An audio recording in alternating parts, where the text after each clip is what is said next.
Welcome back everyone. इस video में discuss करेंगे सितारा मछली का पाचन तंत्र।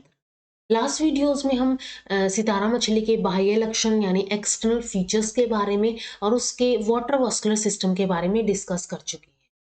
उन वीडियोस का लिंक आपको डिस्क्रिप्शन में मिल जाएगा, वहां से वीडियो देख सकते हैं। एंड अगर वीडियो हेल्पफुल लगती है तो लाइक कीजिए, अपने फ्रेंड्स के साथ भी शेयर कीजिए और चैनल को सब्सक्राइब कर लीजिए।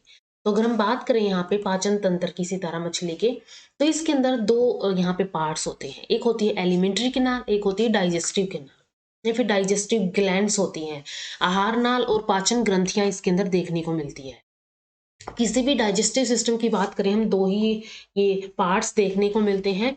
एक होती है यहाँ पे एलिमेंट्री कैनाल, जिसके थ्रू फूड मूव करता है। ठीक है, जो भी ये खाना खाते हैं वो मूव करेगा। और इसके अलावा एक होती है यहाँ पे पाचन ग्रंथियां या फिर डाइजेस्टिव ग्लैंड। वो ग्लैंड क्या करती हैं, ये ग्लैंड का काम होता है कुछ सीक्रेशन करने का। ठीक है, तो ये जो सिक्रेशन करेंगी, जो भी सिक्रीट करेंगी, जैसे एंजाइम सिक्रीट करेंगी, तो वो एंजाइम्स क्या करते हैं, उस फूड को ब्रेक करते हैं। ठीक है, उस फूड को ब्रेक करते हैं या फिर हम बोल सकते हैं उस फूड को पचाने में हेल्प करते हैं। ठीक है, उसका पाचन करने में हेल्प करते हैं। तो सबसे फर्स्ट हम एलिमेंट्री कैनाल यहाँ पे डिस्कस करेंगे। तो एलिमेंट्री कैनाल की अगर हम बात करें, यहाँ पे सितारा मछली या फिर एस्टेरिस के की केंद्रीय भीम के स्थित एक पूर्ण पाचन पथ होता है। ठीक है, इसके अंदर एक कंप्लीट डाइजेस्टिव ट्रैक्ट या फिर पूर्ण पाचन पथ यहाँ पे देखने को मिलता है। यह मुख अपमुख अक्ष के साथ उपस्थित होता है। ठीक है, मुख और अपमुख सतह जो है हमने डिस्कस कर ली। तो मुख और अपमुख दोनों सतह के साथ ही उपस्थित होता है तथा शरीर के चपटा होने के कारण छोटा हो जाता है। ठीक है, ये जो एलिमेंट्री कैनाल है वो छोटी हो जाती है। सबसे पहला पार्ट इसके अंदर कौन कौन से इसके अंदर पार्ट्स होंगे। सबसे पहला पार्ट है इसके अंदर माउथ।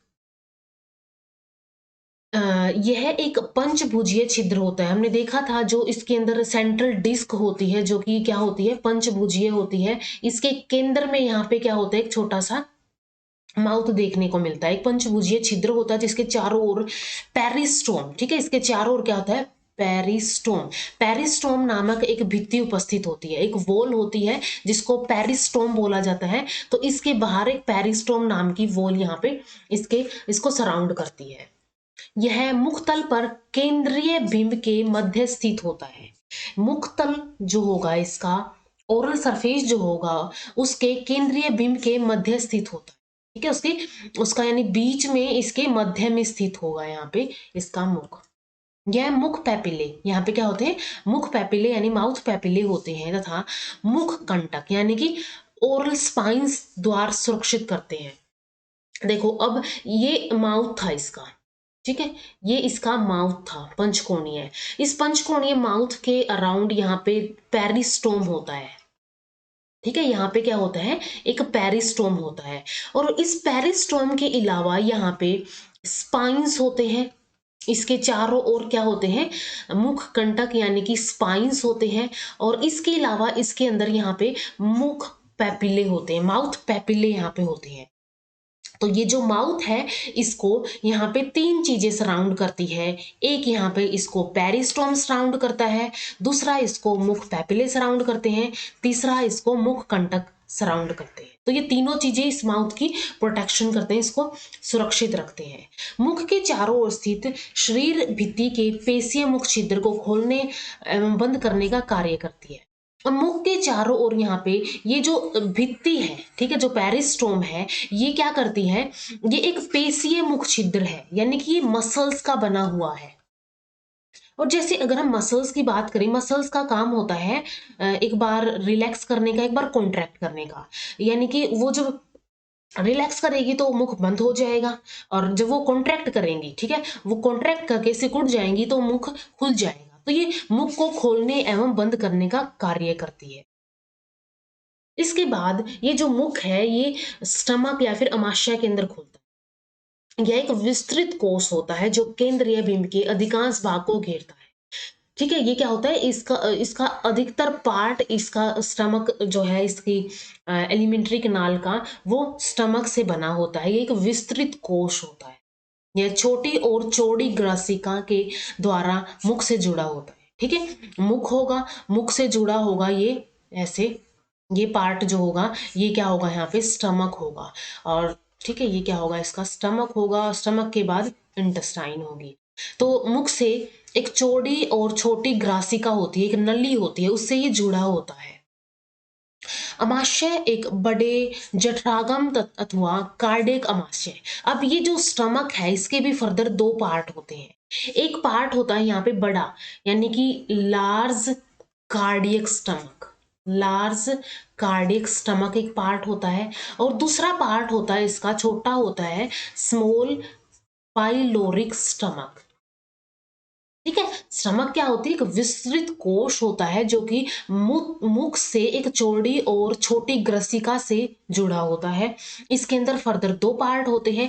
एक इसके अंदर बड़ा जठरागम अथवा कार्डियक अमाशय होता है, ठीक है, और एक इसके अंदर छोटा अपमुखीय, ठीक है, यानी कि इसकी साइड प्रेजेंट होगा, एबोरल सरफेस की साइड प्रेजेंट होगा, अपमुख सतह की साइड प्रेजेंट होगा। अपमुख यह जठर निर्गम या फिर पाइलोरिक अमाशय में भी भेदित रहता है। ठीक है, ये दो पार्ट थे। एक इसके अंदर बड़ा पार्ट कार्डियक स्टमक या फिर बड़ा जठरागम होता है, छोटा पार्ट इसके अंदर पाइलोरिक अमाशय होता है। तो स्टमक दो के अंदर बट जाती है। इसकी अब क्षैतिज संकुचन होता है, इसके अंदर हॉरिजॉन्टल कॉन्स्ट्रिक्शन होती है, द्वारा पेट को स्पष्ट दो रूपों में विभाजित किया जाता है। जो हमने दो रूपों की बात की, यहाँ पे कार्डिक होता है, पाइलोरिक होता है। तो ये इनके बीच में एक हॉरिजॉन्टल कॉन्स्ट्रिक्शन बनती है। ठीक है, एक हॉरिजॉन्टल कॉन्स्ट्रिक्शन बनती है, और इस कॉन्स्ट्रिक्शन की हेल्प से क्या होता है, ये दो भागों में बंटते हैं। जैसे अगर हम यहाँ पे बात करें इस डायग्राम के अंदर, ये इसका मुख हो गया, माउथ होगा। माउथ के बाद इसके अंदर ये एक ग्रसिका होगी, ठीक है, और ग्रसिका किसमें खुलेगी, स्टमक के अंदर खुलेगी। स्टमक का ये जो चौड़ा पार्ट है, ये चौड़ा पार्ट क्या होता है, कार्डियक स्टमक होता है, और इसके बाद इसके पीछे का पार्ट क्या होता है, पाइलोरिक स्टमक होता है। तो ये कॉन्स्ट्रिक्शन क्या होते है, देखो ये जो है ऐसे कॉन्स्ट्रिक्ट हो गया, जैसे कि ये एक पूरा पार्ट था, और ये यहाँ से और यहाँ से कॉन्स्ट्रिक्ट हो गया है। तो ये कॉन्स्ट्रिक्शन आ गई है, और ये दो पार्ट के अंदर बट गया है। इस दो पार्ट में एक लार्ज पार्ट बना है, एक स्मॉल पार्ट बना है। लार्ज पार्ट को कार्डियक पार्ट बोला जाता है, स्मॉल पार्ट को यहाँ पे पाइलोरिक पार्ट बोला जाता है। ठीक है, तो ये दो भागों में बट जाता है। इस डायग्राम में भी यही दिखाया हुआ है। ये माउथ हो गया, माउथ के बाद यहाँ पे बड़ा पार्ट कार्डियक स्टमक होता है, ये एक कॉन्स्ट्रिक्शन आ गई। कॉन्स्ट्रिक्शन की वजह से यहाँ पे पाइलोरिक स्टमक इसके पीछे वाला पार्ट होगा। तो हॉरिजॉन्टल कॉन्स्ट्रिक्शन होगी, इस कॉन्स्ट्रिक्शन की वजह से स्टमक स्पष्ट दो भागों में विभाजित हो जाएगी। एक यहाँ पे कार्डियक अमाशय होगा, एक जठर निगम या फिर पाइलोरिक अमाशय होगा। तो सबसे पहले हम डिस्कस करेंगे यहाँ पे कार्डियक स्टमक के बारे में। ठीक है, यानी जठरागम जो कि बड़ा पार्ट होता है। ये एक बड़ा कोश होता है, ठीक है, बड़ा कोश होगा ये। इसकी भित्ति पतली पेशीय अत्यंत वल्लित होती है, ठीक है, यानी कि इसके अंदर वल्य होंगे, वल्लित होती है। इसमें पांचों त्रिज्याओं की दिशाओं में 5 नलियां होती है। ठीक है, जो जैसे कि बीच में ये यहाँ से निकली, तो पांचों दिशाओं में क्या होंगी, यहाँ पे 5 नलियां देखने को मिलेंगी। जैसे इस कार्डियक स्टमक से देखें हम, यहाँ से ये नली निकली है, वैसे ही हर एक ब्रांच के अंदर ये नली देखने को मिलेगी। तो ये एक बड़ा कोश होता है, इसकी भित्ति पतली और पेशीय यानी कि कैसी होगी, इसकी भित्ति मस्कुलर होगी तथा अत्यंत वल्लित होगी। रिंग्स इसके अंदर देखने को मिलेंगे, और इसमें पांचों त्रिज्याओं की दिशाओं में 5 पालियां होती हैं। ठीक है, पांचों साइड ये जाएंगी, एक एक जो है पांचों इसकी आर्म्स के अंदर या फिर इसकी बाहों के अंदर चली जाएंगी। भोजन ग्रहण करते समय संपूर्ण जठरागम अमाशय मुख से बाहर पलट जाता है। ये एक बहुत ही इंटरेस्टिंग फैक्ट होता है इसके अंदर, स्टार फिश के अंदर या फिर सितारा मछली के अंदर। जब भी ये भोजन ग्रहण करते हैं उस टाइम पे इनका जो देखो, ये जो एक पतली सी झिल्लीदार ये जो नजर आ रहा है, यही क्या है, यही इसका यहाँ पे जठरागम है।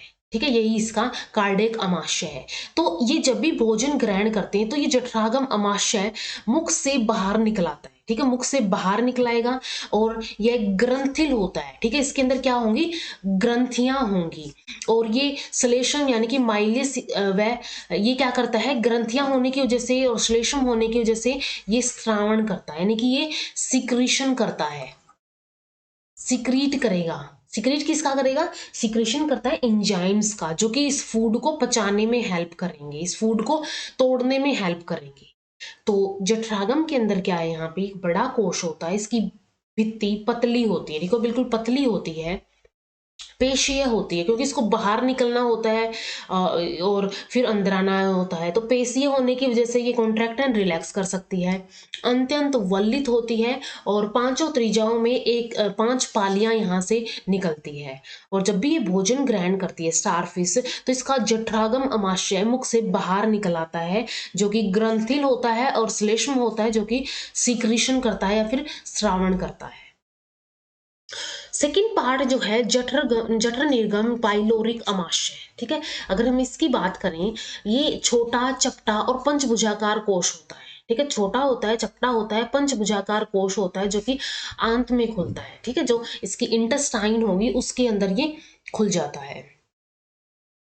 पंचभुजा पांचों कोण त्रिज्याओं के साथ स्थापित होते हैं। प्रत्येक में उसकी ओर की 5 ग्रंथियां और से एक वहनी खुलती है, एक नली होती है, वो खुलती है, जिसे जठर निर्गम वहिनी यानी कि पाइलोरिक डक्ट बोला जाता है।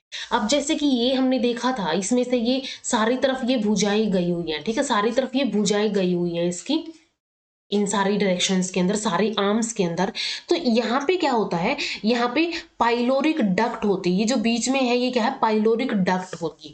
ये पाइलोरिक डक्ट कहाँ होती है, 5 भुजा 5 कोण त्रिज्याओं के साथ स्थापित होते हैं, प्रत्येक उसकी ओर 5 ग्रंथियां आती है। ठीक है, इसकी तरफ क्या होगी, 5 ग्रंथियां आएंगी और 5 ग्रंथियों जो में 5 ग्रंथियों से एक वहिनी खुलती है, जिसे जठर निगम वहिनी यानी पाइलोरिक डक्ट बोला जाता है। सितारा मछली की प्रत्येक भुजा में एक जोड़ी पाचन ग्रंथियां या फिर पाइलोरिक अंधनाले उपस्थित होती है। ठीक है, यहाँ पे एक जोड़ी होती है प्रत्येक भुजा के अंदर। एक भुजा के अंदर क्या होगी, एक जोड़ी यानी कि एक पेयर यहाँ पे पाचन ग्रंथियां होंगी। ठीक है, एक पेयर पाचन ग्रंथियां होंगी जो क्या करेंगी, यहाँ पे फूड को ब्रेक करने में हेल्प करेंगी। इसके बाद इसके अंदर और भी पोर्शंस होते हैं, जैसे कि पाइलोरिक सीका होता है। इसके अंदर पाइलोरिक सीका 4 प्रकार की कोशिकाओं द्वारा पंक्तिबंध होता है। जैसे यहाँ पे अगर हम देखें, ये जो ये छोटे छोटे पोर्शन यहाँ से निकल रहे हैं लीफ जैसे, इनको ही पाइलोरिक सीका बोला जाता है। सिंगुलर को सीकम बोला जाता है, पाइलोरिक सीकम। तो ये जो पाइलोरिक सीकम है, ये 4 प्रकार की कोशिकाओं द्वारा पंक्तिबंध होते हैं। एक होता है इसके अंदर फ्लैजिलेटेड कोशिकाएं, द्रव के निरंतर संचलन को बनाए रखने के लिए लंबी कशापिका के साथ होती है। फ्लैजिलेटेड यानी कि इसके अंदर कशाप देखने को मिलेंगे, तो ये द्रव को निरंतर उसके संचलन में बनाए रखने में हेल्प करती है। स्त्रावी कोशिका होती है, सिक्रेटरी सेल, जो कि डाइजेस्टिव एंजाइम सिक्रीट करते हैं। ठीक है, ये क्या करेंगे, डाइजेस्टिव एंजाइम सिक्रीट करेंगे, जो कि पाचन में हेल्प करेंगे। श्लेष्म या फिर म्यूकस सेल्स होती हैं, जो कि म्यूकस सिक्रीट करती हैं यहाँ पे। और भंडारण कोशिकाएं होती हैं, यानी कि स्टोरेज सेल होती है। ये भंडारण कोशिकाएं लिपिड, ग्लाइकोजन, पॉलीसेकेराइड या फिर प्रोटीन कॉम्प्लेक्स होती है, यानी कि इसके अंदर जो भी एक्स्ट्रा फूड होगा वो लिपिड, ग्लाइकोजन, पॉलीसेकेराइड और प्रोटीन कॉम्प्लेक्स की फॉर्म में स्टोर हो जाएगा। ठीक है, तो ये पाइलोरिक सीके के अंदर 4 टाइप की यहाँ पे सेल्स देखने को मिलती है। इसके बाद इंटेस्टाइन जो है, इसके बाद स्टमक जो है इंटेस्टाइन के अंदर ओपन हो जाएगी। तो यहाँ पे जो ये इंटेस्टाइन होती है, यह छोटी 5 भुजाओं युक्त नली होती है। ठीक है, ये क्या होती है, छोटी 5 भुजाओं युक्त नली होती है, जो अपमुख सतह की ओर स्थित गुदा के द्वार बाहर खुलती है। ठीक है, एनस के बाहर खुलेगी ये। तो इसके अंदर, और एनस कहाँ होती है, इसकी बोरल सरफेस यानी कि अपमुख सरफेस के ऊपर एनस होती है। तो ये 5 भुजाओं युक्त नली होती है, जो कि एनस के अंदर खुलती है।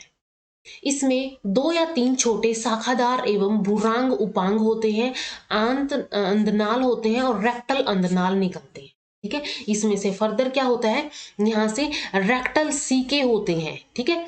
और इसके अलावा यहाँ पे छोटे छोटे शाखादार एवं भूरांग उपांग होते हैं, आंत अंधनाल होते हैं यहाँ पे, और रेक्टल अंधनाल यहाँ से निकलते हैं।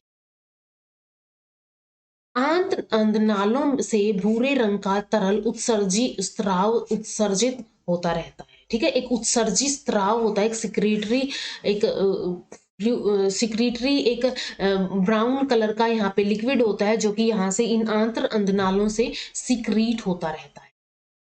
अंधनालों के पीछे का भाग रेक्टम कहलाता है, ठीक है। इसको क्या बोलेंगे, इसके पीछे के भाग को इस रेक्टम बोलते हैं। इसके बाद सबसे लास्ट यहाँ पे एनस होगी। यह एक गोल छोटा छिद्र होता है जो केंद्रीय भिंग की अपमुख सतह पर मध्य में उपस्थित होता है, ठीक है। ये कहाँ होता है, अपमुख सतह पर होता है।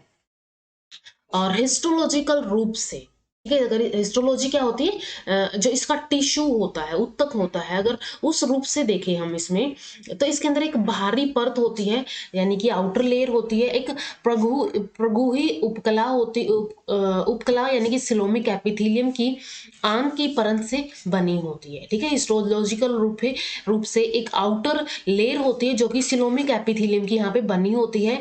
इसके बाद अगली परत पेशीय परत होती है जिसको मस्कुलर लेयर बोला जाता है। और सबसे इनर मोस्ट परत जो है एंडोडर्म और एंटेरिक एपिथेलियम, ठीक है, एंडोडर्म और एंटेरिक एपिथेलियम होती है।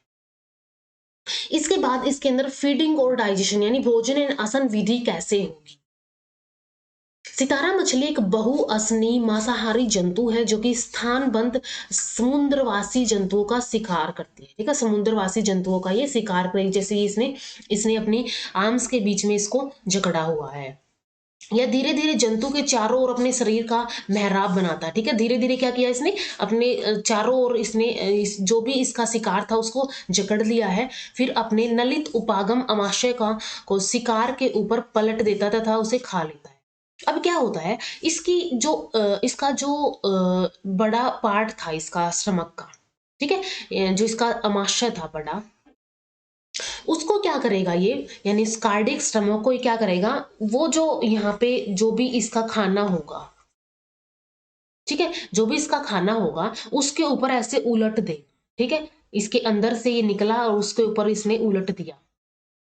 स्टारफिश ने अपनी जो इसका क्या था यहाँ पार्ट कार्डियक स्टमक, इसको क्या कर दिया, इसके ऊपर उलट दिया।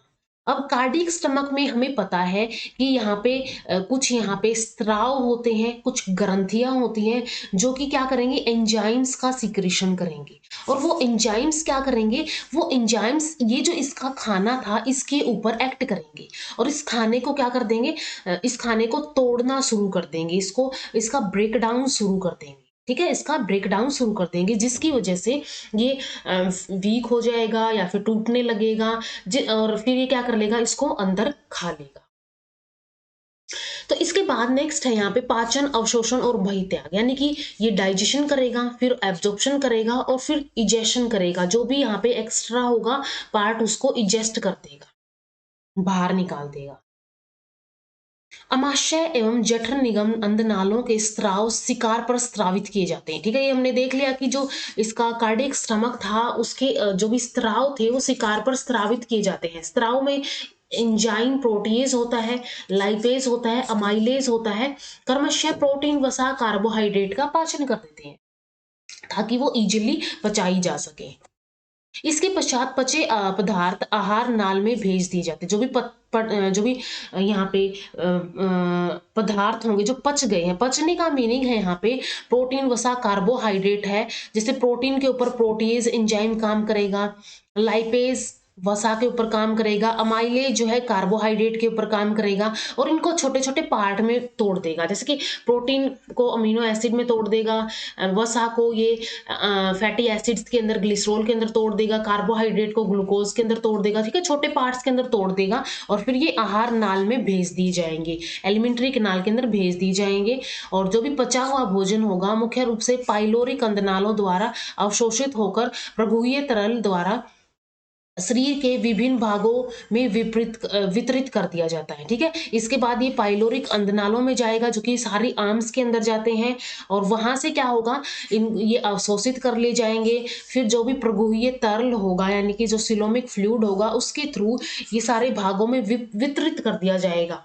ठीक है, सारे भागों में वितरित कर दिया जाएगा। और जो भी अपच भोज्य होगा पदार्थ मुख रूप से अथवा गुदा दोनों से त्याग दिया जाता है, या से वो मुख से हो, ओरल से हो, या फिर वो एनस से हो, दोनों ही जगह से वो बाहर निकाल दिया जाता है जो भी अनडाइजेस्टेड फूड होता है या फिर अपच भोज्य होता है। तो इस वे में इसके अंदर डाइजेशन, एब्जॉर्प्शन और इजेशन होता है। तो अगर हम बात करें यहाँ पे सारा हमने पाचन तंत्र या फिर एलिमेंट्री कैनाल यहाँ पे डिस्कस कर ली है। नेक्स्ट वीडियो में हम डिस्कस करेंगे इसके किसी और सिस्टम के बारे में, जैसे कि इसका सर्कुलेटरी सिस्टम है और इसके अलावा इसके अंदर नर्वस सिस्टम है, वो सिस्टम्स हम डिस्कस करेंगे। तो इस वीडियो में इतना ही। अगर वीडियो हेल्पफुल लगी हो तो लाइक कीजिए, शेयर कीजिए अपने फ्रेंड्स के साथ, इन चैनल को सब्सक्राइब कर लीजिए। Thank you so much.